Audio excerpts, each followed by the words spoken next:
Let me show you the single best habit that you can adopt in 2025, and you will thank me later.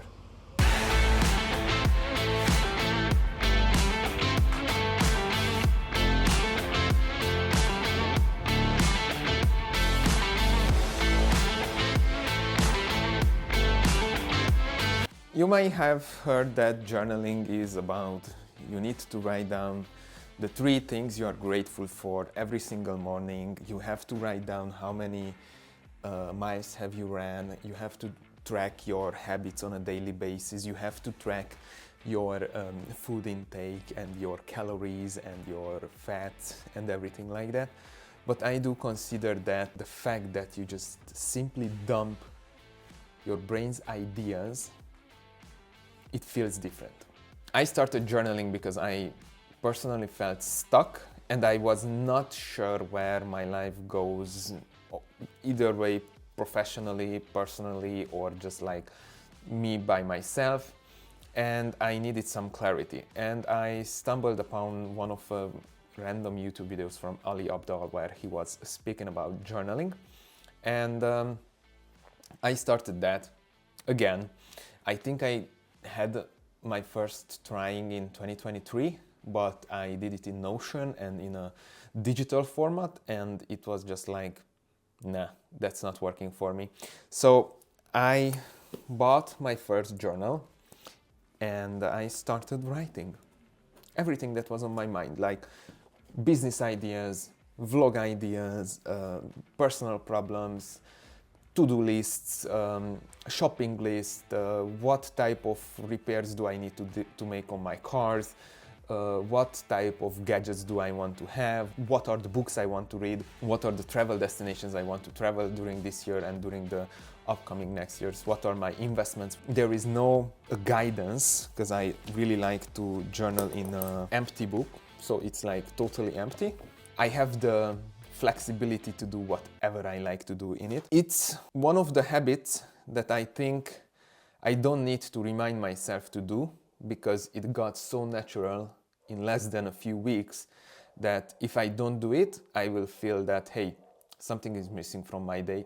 And I strongly consider that this is the habit that if you adopt, it will help you to have more clarity, more guidance, and more self-awareness over your life.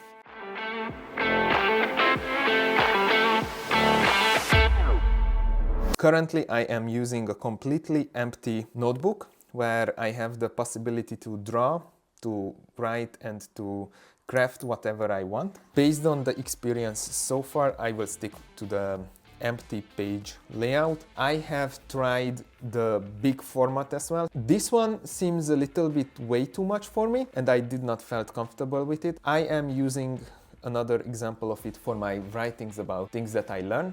So I'm trying to take notes every time that I'm learning something, and because of that I want to make sure that it's at one place. So for now that is held up for learning and for this type of notes.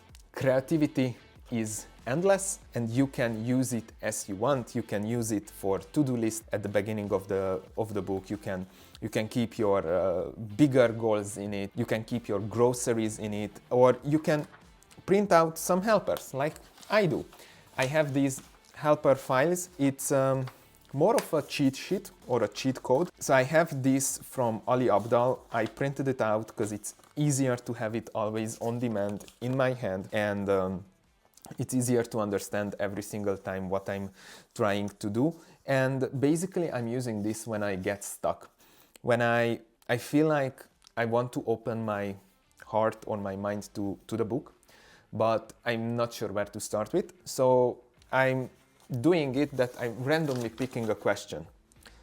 What do you want to try? And I will write it down and I will try to elaborate that a little bit. And based on these questions and based on the few month experience I had so far, I came up with my own list of questions. My ritual is always about trying to close the day. I'm not really doing the morning stuff because mornings are always rushy ones and I'm not able to wake up in time, but the evenings are quite important because you set some expectations for the next day and you already have a motivation, like when you are deciding that should I hit that snooze button or not, which one will you take? It's very tough, and it mentally it helps a lot to hit that snooze button or not in the morning. And for me, the most helpful question that I've been writing down for a while now was that what is the most important next action item, and what will the 90-minute focus block will look like in the morning? So basically, what will I craft or what will I do by 8 a.m.? I'm really trying to wake up in the morning because it helps me to get ahead of my day and in the afternoon to be with my family. So because of that, I'm trying to force myself to wake up as early as possible. Currently targeting 6:15. It's not that early, it's acceptable. I'm not really managing to wake up every single day, but I'm getting there. With these questions, I help myself to set up the next day's expectations and to set up why do I actually want to wake up, what is the single thing that I would like to do before 8 a.m. For example, editing this vlog, reading, or going to the gym, or something that helps me to become a better man the day after tomorrow. I'm trying to focus on these daily questions. I have a list of weekly questions, but I will be honest, I'm not really keeping those because it feels a little bit too much for me, but I have it and it's here. I wrote down a few questions about my weekly cool down, let's call it like that. Basically, what was my biggest win of the week? What is the biggest lesson that I can take on? What worked? What did not work? And what is the most important focus for my next week? So what was the goal that I wanted to achieve? Did I made it? Did I not? What is a blocker? What is basically it's a self-retro. If you are in engineering or you are working in sprints, you can relate on that.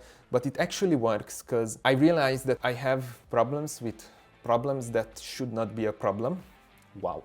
So long story short, I was stressed out on things that I'm not supposed to be stressed out on it because it's not an actual problem. I had the feeling that it's a problem. The other thing I'm trying to do, I haven't committed yet fully, is to have an understanding over my daily habits, over things that I want to do more and over the things that I want to quit as soon as possible. And for that, I came up, maybe there is another more simpler solution. I know there are Notion trackers, there are apps for it, but for me, the single simplest solution was to have a page like this where I cross the ones that I was not able to do and I shuffle the ones that I did it. And at the end of the month, it's nice to see the progress and you can compare it with other months as well. This is again a refining effort because I'm not tracking every single month the same thing, but I'm changing it a bit. And other than that, based on the book of 12-week year, I'm trying to set up some mini goals and mini milestones for every single month, and I'm trying to track that. So basically it's easier for you to celebrate the small successes and the small wins that you have during the year.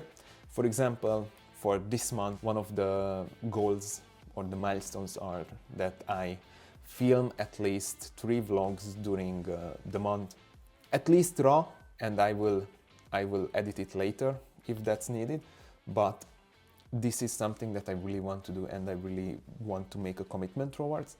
So I will be able to celebrate at the end of the month if I will be able to achieve that. This is a private journal, so that means that nobody is supposed to read it, nobody is supposed to have access to it, and it's a self thing. So it's you versus you, nobody else, which is the beauty of it. That being said, if you want to get started with journaling, you don't need to invest. So basically the upfront investment is 0, because I'm sure you have at home a journal, a paper or a pen where you can start writing. It does not cost anything, or if you don't want to do it physically, you have your smartphone, you can start using Notes, Notion, Google Doc or whatever you feel comfortable with, and just start writing out ideas, your problems, what is on your mind, what is on your heart, and do it for 7 days. If you don't feel anything, or you just like, oh, whatever, then you did not lost anything. And yeah, let me know how it goes. If you need any advice or you need my help, please ping me. I'm more than happy to help. I'm more than happy to talk about it. I'm really interested about these topics, productivity and related topics. So that being said, thank you so much for watching this video. I will be back soon with another one. Until then, have a lovely day with a lot of sun, and see you next time. Cheers!